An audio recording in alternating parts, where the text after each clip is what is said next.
Hello student, आप देख रहे हैं आप अपने यूट्यूब चैनल रोजाना मैथ स्टडी और रोजाना मैथ स्टडी से मैं आर के रंजन आप सबको स्वागत करता हूं। स्टूडेंट, आज हम आपको बताने वाले हैं ट्रेन्स यानी रेलगाड़ी। रेलगाड़ी से बहुत सारे क्वेश्चन एग्ज़ाम में पूछे जाते हैं। उसका थोड़ा हम क्वेश्चन बताने से पहले उसकी जो छोटी छोटी जो बातें होते हैं, कॉन्सेप्ट होते हैं, उसको हम आपको क्लियर करके आगे हम क्वेश्चन की ओर चलते हैं। स्टूडेंट, सबसे पहले रेलगाड़ी से संबंधित क्वेश्चन बनाने के पहले ये हम लोग को समझ लेना बहुत ज़रूरी है कि इसमें कौन कौन से मुख्य बातें होते हैं। जैसे स्टूडेंट, यदि कोई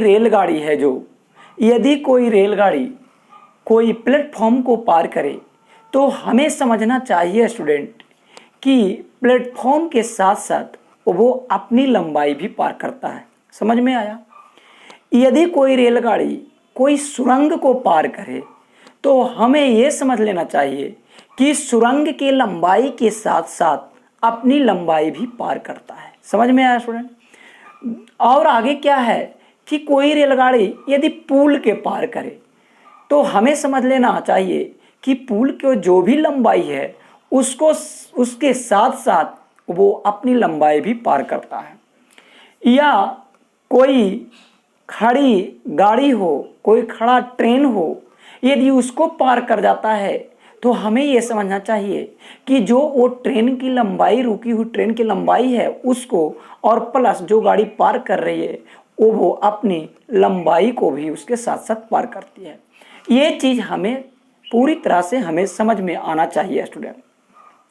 यानी हमने क्या कहा, यदि कोई रेलगाड़ी प्लेटफॉर्म हुआ, पुल हुआ, सुरंग हुआ या कोई खड़ी गाड़ी है उसको यदि पार करता है तो हमें समझना चाहिए कि उन सब की लंबाई के साथ साथ रेलगाड़ी अपनी भी लंबाई पार करता है। समझ में आया? दूसरा पॉइंट, यदि कोई रेलगाड़ी यदि कोई खड़ा व्यक्ति को पार करे तो हमें यह समझना चाहिए स्टूडेंट कि केवल रेलगाड़ी अपनी लंबाई पार किया है। समझ में आया स्टूडेंट? यदि कोई रेलगाड़ी बगल में बिजली के खंभा है उसको कोई पार करता है रेलगाड़ी तो समझना चाहिए कि रेलगाड़ी केवल अपनी लंबाई ही पार किया है। या कोई मील के पत्थर है उसको कोई रेलगाड़ी पार करता है तो पर भी हमें समझना चाहिए कि केवल वो अपनी ही लंबाई पार करता है। समझ में आया स्टूडेंट? हमने रेलगाड़ी से संबंधित महत्वपूर्ण दो बातें बताया। पहला क्या बताया कि कोई रेलगाड़ी यदि कोई प्लेटफॉर्म, पुल, सुरंग या कोई खड़ी गाड़ी है उसको यदि पार करता है तो हमें ये समझना चाहिए कि उन सब की लंबाई के साथ साथ अपनी लंबाई भी पार करता है। या दूसरा पॉइंट है स्टूडेंट, यदि कोई रेलगाड़ी कोई खड़ा व्यक्ति या कोई बिजली के खंभा या मील के पत्थर है उसको यदि पार करता है तो हमें यह समझना चाहिए कि रेलगाड़ी केवल अपनी लंबाई पार की है। समझ में आया स्टूडेंट? जैसे मान लिया जाए कि एक प्लेटफॉर्म है 500 मीटर लंबा है। यदि इससे कोई ट्रेन गुजरती है इसका मतलब ये है कि 500 मीटर लंबा तो ये पार किया ही, प्लस जो रेलगाड़ी की लंबाई है वो भी पार किया, यानी टोटल इतना पार किया, 500 प्लस अपनी लंबाई के साथ पार किया। या कोई सुरंग की लंबाई 200 मीटर है और उसको यदि कोई गाड़ी पार कर रहा है तो हमें समझना चाहिए कि 200 तो ये पार किया ही सुरंग, प्लस जो भी ट्रेन की लंबाई होगा वो भी पार किया। समझ में आया स्टूडेंट? तो इस तरह से हमें ये कॉन्सेप्ट इसके बारे में क्लियर होना चाहिए। समझ में आया स्टूडेंट? बात रही कोई आदमी को पार करना, बिजली के खंभा को पार करना या किलोमीटर के पत्थर को पार करना, इसका मतलब समझ लीजिए कि केवल वो अपनी लंबाई जो भी है उसको पार करता है। समझ में आया स्टूडेंट? अब चलते हैं हम अगला पॉइंट की ओर। अगला पॉइंट है, एक अच्छे पॉइंट है रिलेटिव स्पीड। रिलेटिव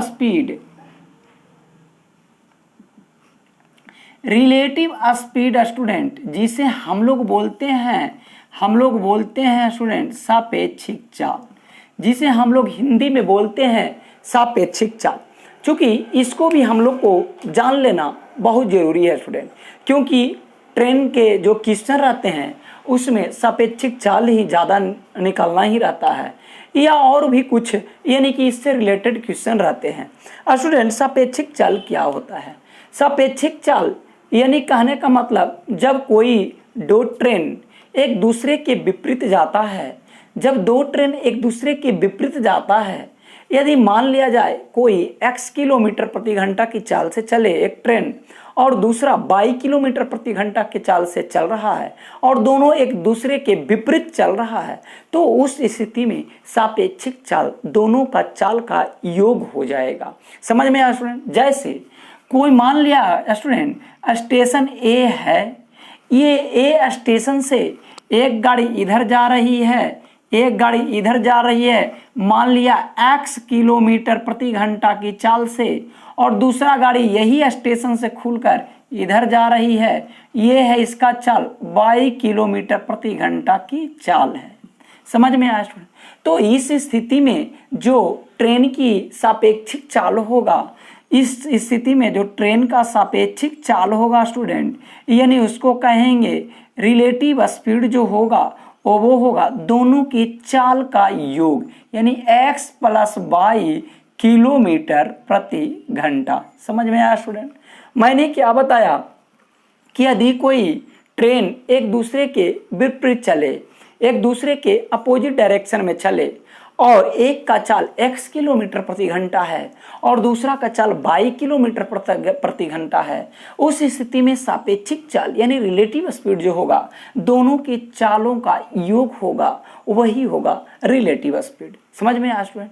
दूसरे शब्दों में ये कह सकते हैं कि देखिए, मान लिया जाए कोई ट्रेन है जो x किलोमीटर प्रति घंटा की चाल से चल रहा है स्टूडेंट, x किलोमीटर प्रति घंटा की चाल से चल रहा है, और कोई और भी दूसरा ट्रेन है जो इसी के समानांतर इस बिंदु से y किलोमीटर प्रति घंटा के चाल से चले, तो इस स्थिति में भी क्या होता है? सापेक्षिक चाल क्या होगा? दोनों चाल के अंतर, यानी कि x माइनस y किलोमीटर प्रति घंटा। मगर एक बात याद रखना होगा स्टूडेंट कि x ग्रेटर देन y होना चाहिए, यानी कि x का मान बड़ा होना चाहिए y से, तब तो घटेगा। ऐसे हम सीधा सीधी ये कह सकते हैं कि जब सेम डायरेक्शन में कोई गाड़ी चलती है तो उसके चालों का जो अंतर होगा वही होगा सापेक्षिक चाल, यानी कि इसका रिलेटिव स्पीड। समझ में आया स्टूडेंट?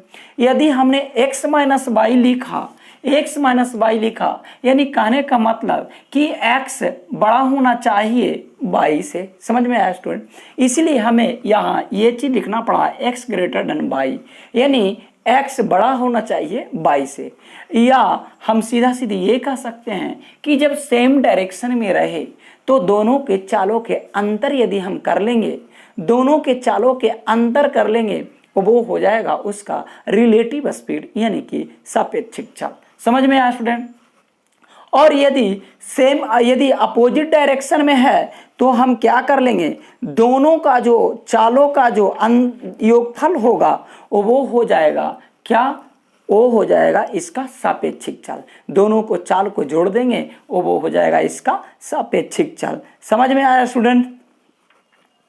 अब देखिए आगे हम क्या बताने जा रहे हैं। देखिए अगला पॉइंट क्या है स्टूडेंट, यदि दूरी सेम हो, दो दूरियां यदि सेम हो तो क्या होता है? दूरी सेम हो, यानी कि दूरी सेम हो तो क्या होता है कि चाल जो होता है स्टूडेंट, चाल जो होता है वो व्युत्क्रमानुपाती होता है समय का। समझ में आया स्टूडेंट? चाल जो होता है वो व्युत्क्रमानुपाती होता है किसका? समय का। समझ में आया स्टूडेंट? यानी कि हम सरल भाषा में कहे तो ये कहे कि चाल का उल्टा हम कर देंगे समय। समझ में आया स्टूडेंट?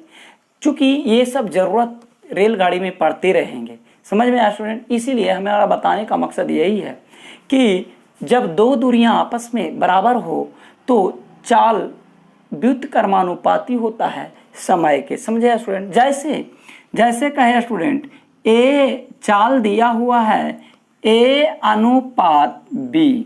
समझ में आया स्टूडेंट? तो समय का रेशियो क्या हो जाएगा? समय का रेशियो हो जाएगा, उलट जाएगा, बी अनुपात ए हो जाएगा। समझ में आया स्टूडेंट? तो हमें इस बात को भी ध्यान रखना होगा। चलिए आगे, अगला पॉइंट ये है स्टूडेंट, अगला पॉइंट ये है कि देखिए रेलगाड़ी में क्या है, चाल बराबर होता है दूरी बटा समय, या दूरी बराबर क्या होता है, या दूरी बराबर क्या होता है स्टूडेंट, दूरी बराबर चाल गुना समय, चाल गुना समय। दूरी बराबर क्या होता है, चाल गुना समय।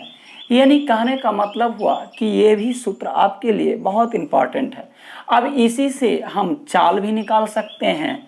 चाल कोई कहे तो चाल बराबर क्या हो जाएगा, चाल बराबर क्या हो जाएगा, दूरी। चाल बराबर क्या हो जाएगा, दूरी, अब बटा क्या हो जाएगा, समय। समझ में आया स्टूडेंट? यदि कोई समय बराबर पूछे तो समय बराबर क्या होगा, दूरी तो रहबे करेगा, अब बटा नीचे आ जाएगा चाल। समझ में आया स्टूडेंट? यानी कहने का मतलब कि ये तीनों फॉर्मूला आपको याद रहना बहुत आवश्यक है। अब देखिए स्टूडेंट, एक बात और आता है, एक पॉइंट और हम बता रहे हैं कि देखिए दूरी, चाल बराबर क्या होता है, दूरी बटा समय। चाल बराबर होता है दूरी बटा समय। यानी कि हम अब चाल का यूनिट किस पर निर्भर करेगा, चाल का यूनिट दूरी और समय पर निर्भर करेगा। यानी क्या मात्रक लेते हैं समय का और क्या मात्रक लेते हैं दूरी का। देखिए स्टूडेंट, यदि हम दूरी का मात्रक हम लेते हैं किलोमीटर में तो हमें समय का मात्रक लेना पड़ जाएगा घंटा में, नहीं। यानी कि जब इस तरह से चाल का मात्रक हो जाएगा किलोमीटर प्रति घंटा। समझ में आया स्टूडेंट? यदि हम दूरी का मात्रक लेते हैं मीटर में स्टूडेंट तो समय का मात्रक हमें सेकंड में लेना पड़ेगा, और इस स्थिति में चाल का जो मात्रक हो जाएगा वो हो जाएगा मीटर प्रति सेकंड। समझ में आया स्टूडेंट? अब देखिए एक और बात आती है ट्रेन में, किलोमीटर से मीटर में चेंज करने के लिए, और किलोमीटर प्रति घंटा से मीटर प्रति सेकंड में चेंज करने के लिए, और मीटर प्रति सेकंड से किलोमीटर प्रति घंटा में चेंज करने के लिए। अब देखिए हम कितना से क्या करें कि किलोमीटर से मीटर प्रति, किलोमीटर प्रति घंटा से मीटर प्रति सेकंड में बदले, और मीटर प्रति सेकंड से किलोमीटर प्रति घंटा में बदले।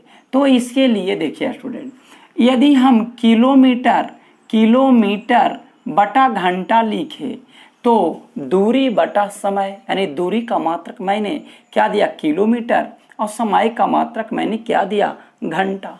अब देखिए इसको हम बदलने जा रहे हैं मीटर में, मीटर प्रति सेकंड में। तो देखिए स्टूडेंट, मीटर में बदलेंगे तो 1 किलोमीटर में कितना होता है, 1000 मीटर। तो ये जो बन गया ये मीटर में बन गया, बटा 1 घंटा में अब सेकंड में लाना पड़ेगा। तो 1 घंटा में 60 मिनट होता है, और 60 को इसको और गुना कर देंगे तो क्या हो जाएगा, सेकंड में हो जाएगा। इतना क्या हो गया, सेकंड हो गया। यानी कि इस तरह से 2 शून्य से 2 शून्य गया, यानी 3 दूना 6, 5 दूना 10, यानी कि हमें प्राप्त हो गया 5/18 मीटर प्रति सेकंड। तो लिखते हैं मीटर बटा सेकंड, मीटर बटा सेकंड को क्या, मीटर प्रति सेकंड तो लिखते हैं, वही चीज मैंने लिखा।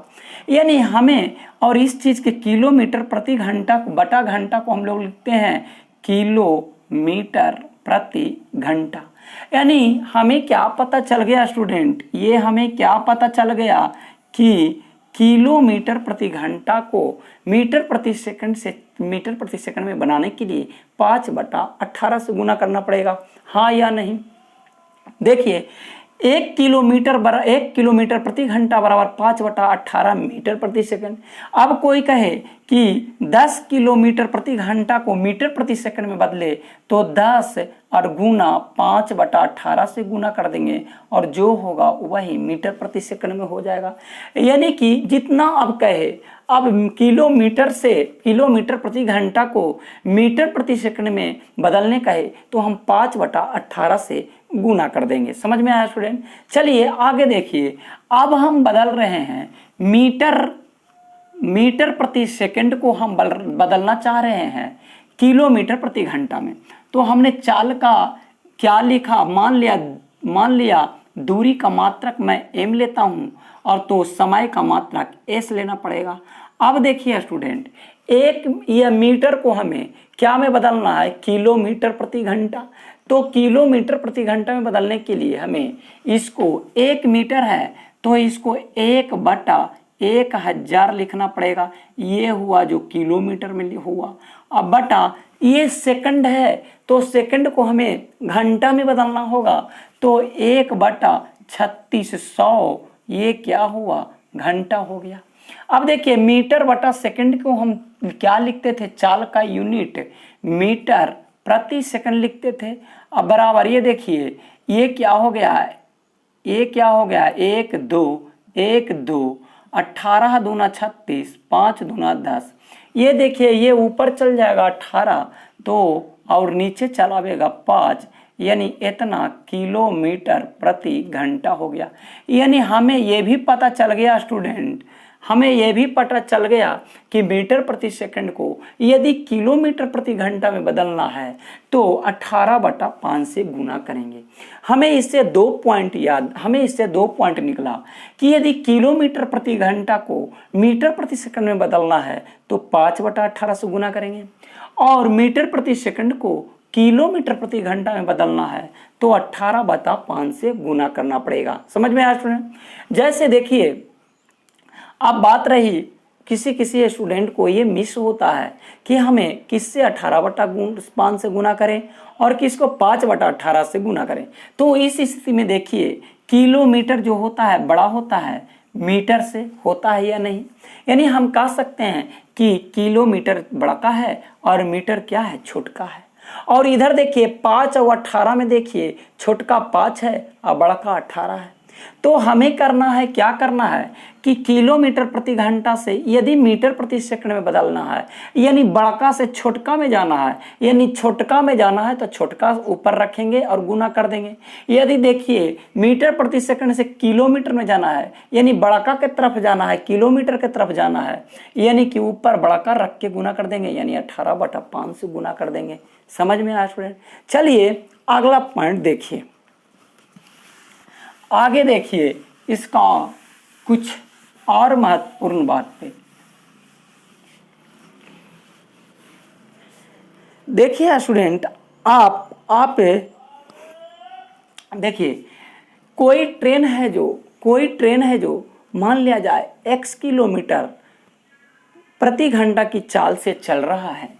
कोई ट्रेन x किलोमीटर किसी एक निश्चित दूरी को, कोई ट्रेन x किलोमीटर प्रति घंटा के चाल से चल रही है। समझ में आया? और उसी दूरी को कोई दूसरा ट्रेन है जो 22 किलोमीटर प्रति घंटा के चाल से चल रही है, 22 किलोमीटर प्रति घंटा के चाल से चल रही है। यानी दूरी सेम है। कोई ट्रेन एक निश्चित दूरी को यदि x किलोमीटर प्रति घंटा के चाल से चल रही है और उसी दूरी को कोई ट्रेन 22 किलोमीटर प्रति घंटा के चाल से चल रही है तो उसका जो औसत चाल होगा, उसका जो एवरेज स्पीड यानी इसको कहते हैं औसत चाल। उसका जो औसत चाल होगा स्टूडेंट 2 गुना दोनों का चाल का गुणनफल x/y बटा दोनों को चाल का योगफल x + y। समझ में आया स्टूडेंट? इतना क्या हो गया, किलोमीटर प्रति घंटा। समझ में आया स्टूडेंट? समझ में आया?